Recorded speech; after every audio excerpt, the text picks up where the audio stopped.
Hey guys, back here with another video. This being one of my favorite Sega Genesis games.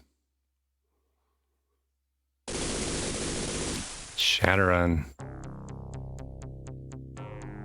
Let's see, 1994, I would have been 12 years old when this game hit. Alright, and I'm going to go ahead and stop here for a moment, explain what's going on. So I just finished up my Dragon Warrior series, which took forever. A lot of fun though, revisiting one of the classic RPGs from my youth. And I was thinking about doing the NES Final Fantasy next, but I needed something a little bit different, and I realized I haven't given the Sega Genesis any love yet, so I'm going to fix that, try and do some Sega Genesis games. So I figured we would do one of the better Sega Genesis RPGs, and that is Shadowrun. So to explain, Shadowrun is based on the tabletop RPG of the same name. In particular, it's based mostly on the second edition. So as we get into the game, I'll explain how the game mechanics work, because I did play second edition Shadowrun with my friends, and I understand, well, as much as anybody understands, I did understand how the rules work. Now, the setting of the game, the setting of Shadowrun initially was the year 2050, I believe, and its timeline diverges with ours, I think around the 1990s. So what happens is that a lot of stuff happens, but one of the things is that the Native Americans end up doing the Great Ghost Dance, and it brings magic back into the world. And so now Native Americans are running around with magic, shamanic magic, but there's other kinds of magic that's returned as well as mythological creatures such as dragons. Part of the human population goblinized, that is mutated or changed into dwarves, elves, orcs, trolls, and so on. And then there's also a bit of cyberpunk going on, in that there are deckers who plug things directly into their head and jack into the matrix, which is what they call the internet or World Wide Web in this universe. And so we'll kind of explain that a bit more as we go. But basically, we're in the near future. The game is actually set in, well, we'll see in a minute, but it's like 2060 or 2070, which is unusual because the tabletop RPG was 2050. And then Shadowrunners are basically mercenaries, are out doing jobs, hired by usually to run jobs or jobs, I guess, against corporations. So typically a corporation uses a middleman to hire these mercenaries to then go attack another corporation, because the corporations rule the world. It is a very cyberpunk. Basically imagine cyberpunk plus magic. By the way, I don't have a lot of time this morning, so I will just I don't think I'll get very far, but I'll explain some basics, how to get started, and I might even do some grinding off screen, depending on how far I get, because there's a certain point where I'm just going to like grind a bunch. But let's hop into it. New game. You get to choose what kind of character you play. Samurai is just the fighting type. Decker is the computer hacker. And then the shaman is the magic user. All three characters are viable. As you get more into the game, you can choose kind of your character based on that too. You can hire up to 2 buddies. So if there's a decker you want to hire, which is true, and the shaman you want to hire, which is true, you could be that third type, the samurai. You do need at least 1 decker to beat the game. And I don't know, maybe technically you could beat the game without a magic user, but it just makes more sense to have at least 1 magic user. You could double up, but I'm going to go ahead and do samurai.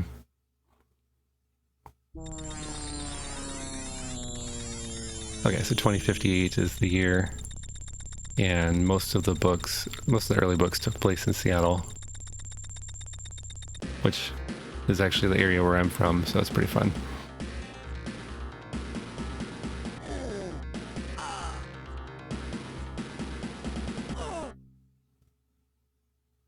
Alright, so Shadowrun team gets wiped out.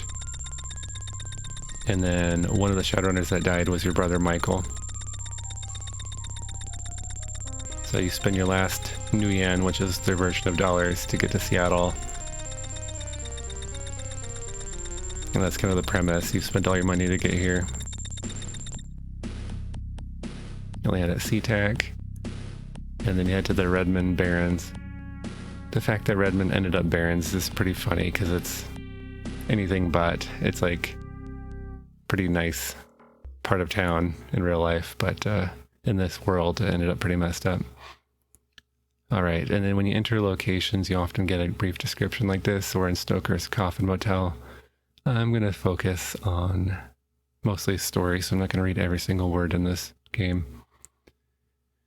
And then remember the Genesis had 3 buttons by default, not including start. So for dialogue options, it's A, B, or C.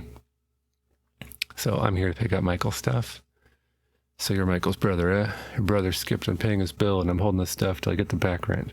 Let's make a deal. You pay up to 250 New Yen he owes and I'll fork over his stash. And then it says option for A is small change, slot this credit, I'm gone. I don't actually have that money.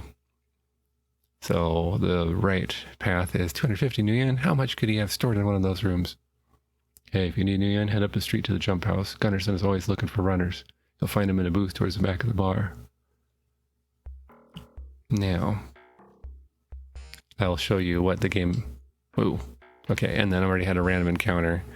I've never had the grenade sale go well, so I always just walk away. Some random dudes trying to sell you grenades. It's weird. Okay, so the game wants you to head on over here to the jump house and go talk to this guy who's your first Mr. Johnson. And you can like pump them for information and whatnot. But I'm going to show you, I'm going to kind of avoid most of the story for now. I just focus on early level grinding. So I'm looking for work. Go to Little Chiba in the Redmond Barrens. The contact will give you a package. Take it to the Rat's Nest in Redmond Barrens. You'll be paid upon the safe delivery of the package. You're offered 35 New Yen. Okay, now. This is what the game expects you to do. And I'm going to go ahead and do that one mission.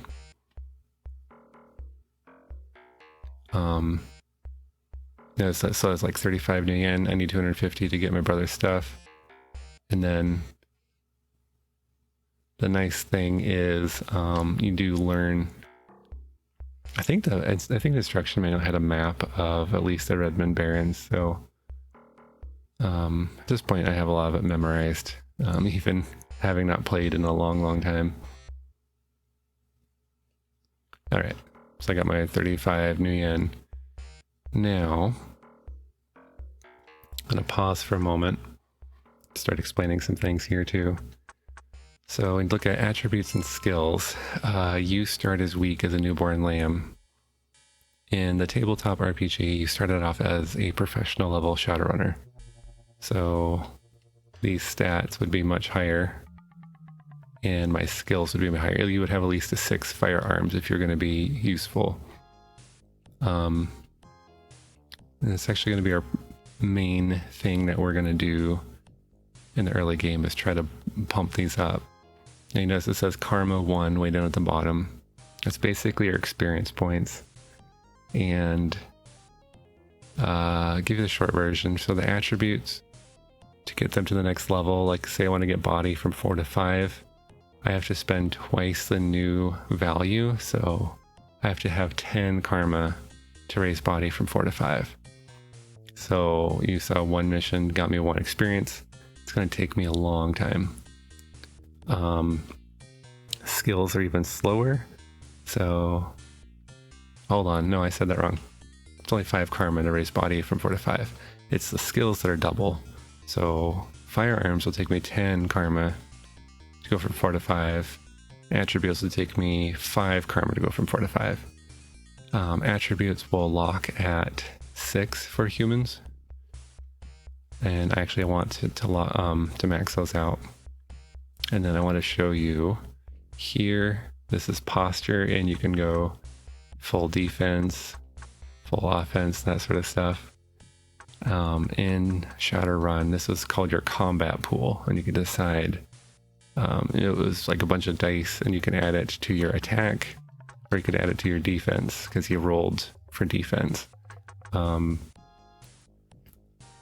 pool comes from quickness, intelligence, and willpower.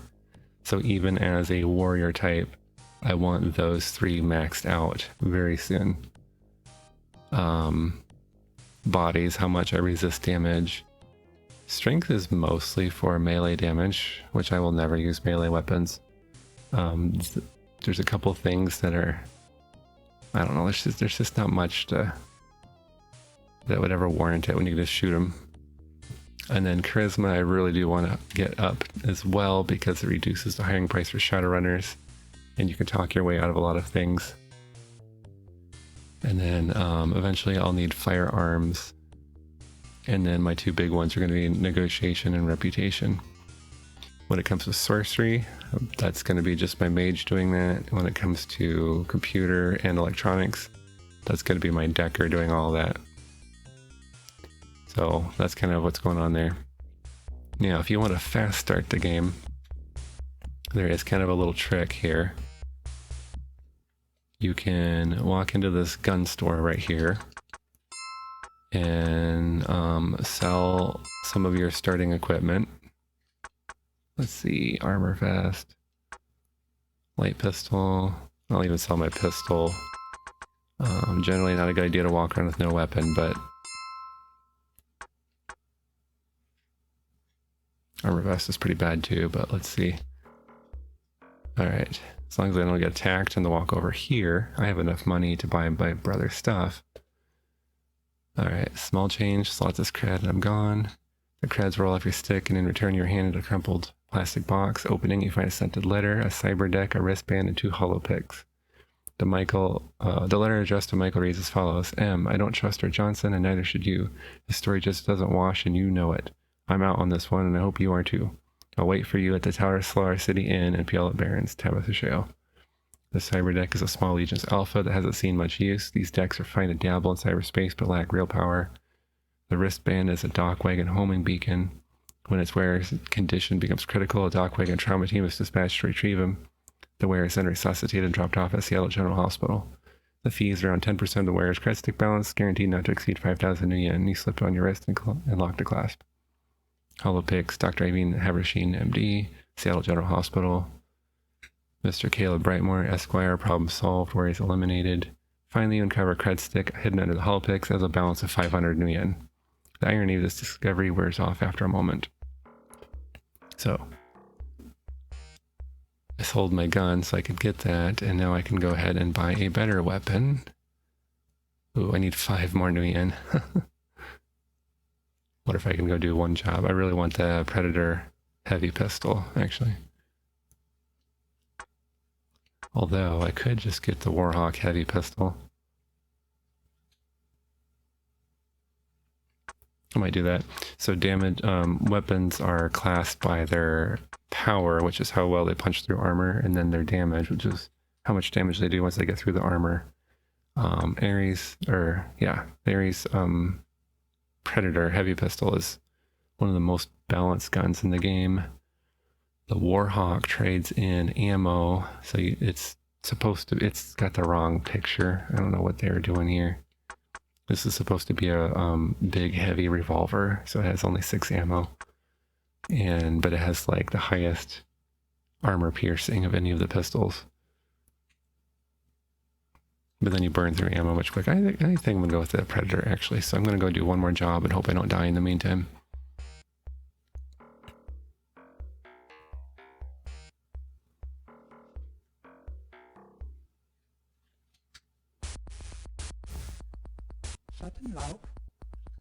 Looking for work. Greenhouse to Stoker's Motel.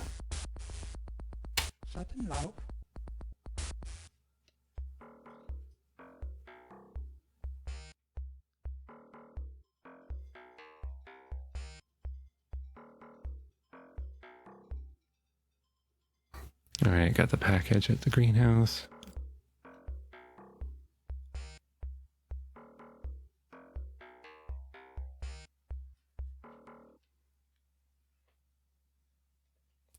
delivered. Okay. That should be enough for my pistol.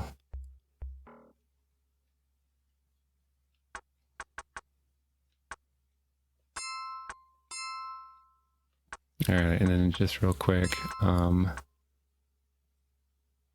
gonna have to wait for armor. So I am still as weak as a newborn lamb. They've got clips, medkits, stim patches. You can upgrade your weapons with accessories, so you can get a smart gun, which makes you hit better. And then I'd also want a silencer for when I go on secret stealth missions. Okay.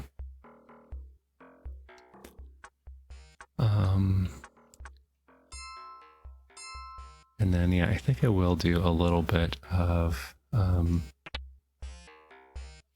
I think I will do some off-screen grinding, and it's going to be mostly getting my attributes up and building up some money. Now, notice I'm walking real slow. That means there's a hostile, because we went into combat mode. You can press B to target different guys. Later, you'll press C to cycle through your teammates. And just notice how slow I am. I need to get my quickness up, because these guys will chase me all around town. Okay, and then drop money. Okay, I took a hit. If you see my portrait off to the right there, that green bar is my, they call it mental in the game, but it's fatigue or stun damage. So the guy punched me, knocked me down 20% health. The vertical bar, that's, I don't know what color I'd call that. Kind of pink almost. The vertical bar is your main physical health. So if you start getting knifed or shot with a gun, that will go down. Now, fatigue damage is easily fixed by just staying at the hotel, except the hotel, sometimes you get attacked. Oh, jeez. Yes, I just got that guy to shoot his teammate. Like I said, I'm as weak as a newborn lamb, so there's a good chance I'm going to actually die here.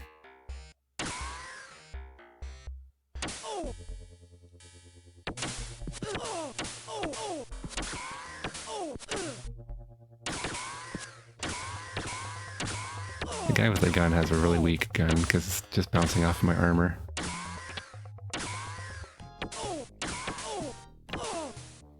So these early game enemies are scaled to me, so that's why they're not doing much. Later game enemies will just kill me in seconds. Alright, looking for a place to crash. Alright, and you can only use your experience points when you're at the hotel.